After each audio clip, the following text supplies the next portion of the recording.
Look at that house on the left. It's perfect, isn't it? The black shutters are crisp, the mulch is fresh, and it's got that modern farmhouse vibe everyone is obsessed with. That is what they told you to want. That is what the Instagram influencers and Hollywood told you was the American dream. But let me tell you something they won't. That house is a financial cage. When you buy a house that's already perfect, you are paying a premium for someone else's taste. You're paying for the contractor's 30% profit margin, the designer's fee, and the seller's ego. You are buying at the absolute ceiling of the market. Unless the entire economy magically doubles overnight, you are stuck in that house for 30 years just to break even after inflation and interest. You aren't building wealth, you're just storing your paycheck in a pretty box. Now, look at the house on the right. The ugly one, the one the neighbors whisper about. The one with the peeling paint, the overgrown bushes, and the kitchen that looks like a time capsule from 1974. Most people see a headache, most people see a mistake. But I see a $150,000 head start.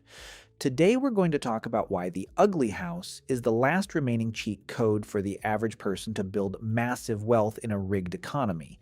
We're going to break down the math, the psychology, and why your dream home is actually a nightmare for your bank account. But before we get into it, do me a favor and hit that like button, and while you're at it, if you're yet to subscribe, hit that subscribe button and join this wonderful community. Number one, the convenience tax and the emotional buyer. The biggest barrier to wealth isn't the bank. It's your own emotions. See, 95% of the people looking for a home are emotional buyers. They walk into a house, and if they don't see granite countertops and stainless steel appliances, they walk right back out. They can't see past the lime green wallpaper. They can't imagine a wall being moved. And because they want convenience, they pay the convenience tax. When you buy a move-in ready home for $500,000 and you put 10% down, you have $50,000 in equity. If the market dips by 10% next year, which happens, your wealth is zero. You are underwater. You're working for the bank, not yourself. But when you buy the ugly house for $350,000 in a $500,000 neighborhood, you've already won. You aren't just buying a roof. You're buying an equity gap. You're buying the $150,000 worth of work that hasn't been done yet. The gap between what the house is and what the house could be is where your million-dollar future lives. And this is how businessmen manufacture wealth. Point 2. Forced appreciation. Printing your own money. In economics, there are two ways an asset goes up in value. The first is market appreciation. This is waiting and hoping. You wait for the Fed to drop interest rates. You wait for a tech company to move into town. You wait for the neighborhood to get trendy. This is passive. It's basically gambling with a 30-year mortgage. The second is forced appreciation. This is doing and knowing. When you rip out a moldy carpet and reveal original hardwood floors, you aren't just cleaning. You are forcing the value of that asset up. When you spend $5,000 to knock down a non-load-bearing wall to create an open-concept living space, you might be adding $25,000 in perceived value to a modern buyer. If you spend $30,000 on a smart, strategic renovation and it adds $90,000 to the bank's appraisal, you just printed $60,000. That's more than the average American makes in a year of sitting in a cubicle. Forced appreciation allows you to be the bank. You aren't waiting for the market to give you a raise. You're giving one to yourself with a sledgehammer and a vision. Point 3. The ugly versus broken filter. Now, listen close because this is where people get hurt. Not every ugly house is a gold mine. Some of them are just bottomless pits that will swallow your savings and your soul. You have to know the difference between ugly and broken. Ugly is cosmetic. We love ugly. We love bad paint. We love popcorn ceilings. We love 1980s linoleum and overgrown yards. Why? Because these are high-yield, low-skill fixes. You can learn to paint a room on YouTube in 20 minutes. You can rent a power washer for $50 and change the entire appeal of a house in a weekend. These fixes cost hundreds, but add thousands. Broken is structural. This is what we avoid unless we're professional developers. I'm talking about foundation cracks you can fit a coin into. I'm talking about ancient knob and tube wiring that's a fire hazard. I'm talking about a roof that's been leaking for 5 years and has rotted out the subflooring. The gold mine house is usually the time capsule.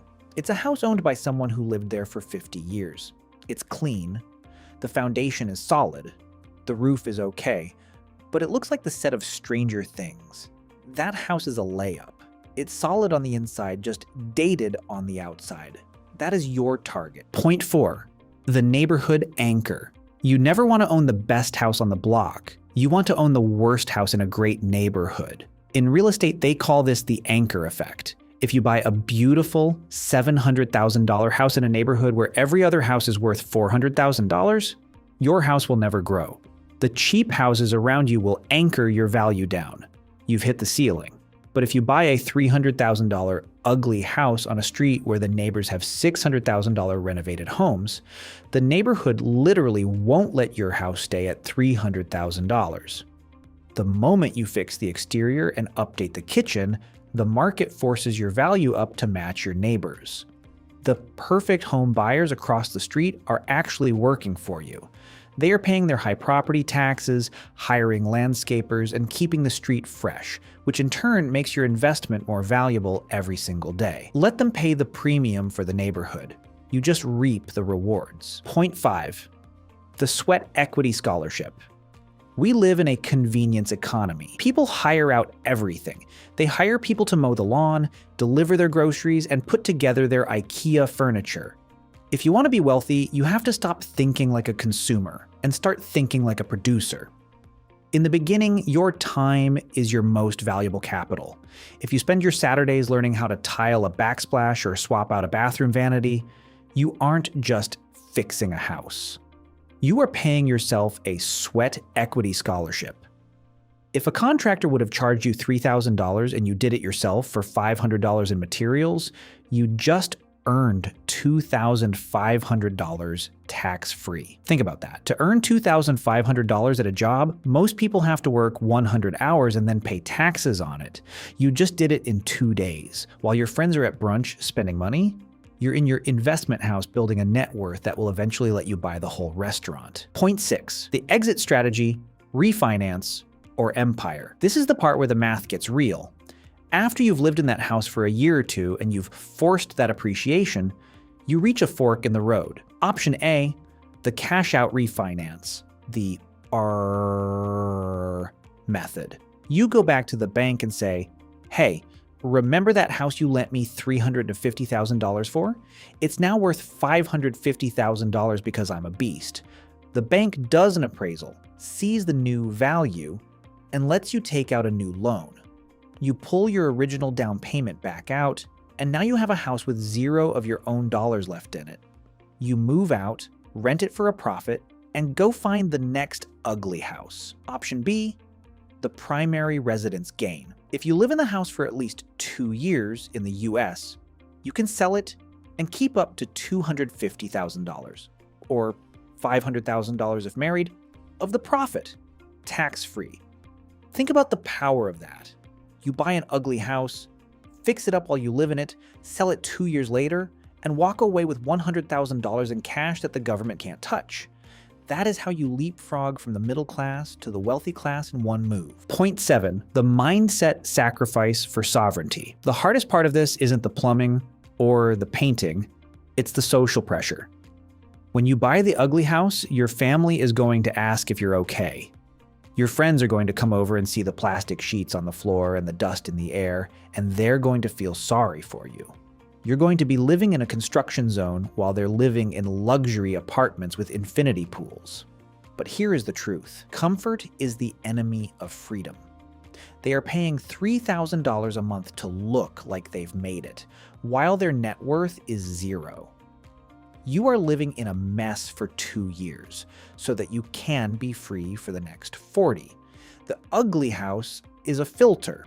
It filters out the people who care more about looking rich from the people who actually want to be wealthy. It's a test of your character. Are you willing to be the guy with the ugly house for a season so you can be the guy with the empire for a lifetime? The gold mine is hiding in plain sight. It's got peeling paint and a for sale sign that's been there for 3 months. Well, that's all for today. If this video changed your perspective, hit that like button, subscribe to the channel, and share this with someone who's tired of the rat race. With that said, have a great day, and see you in the next one.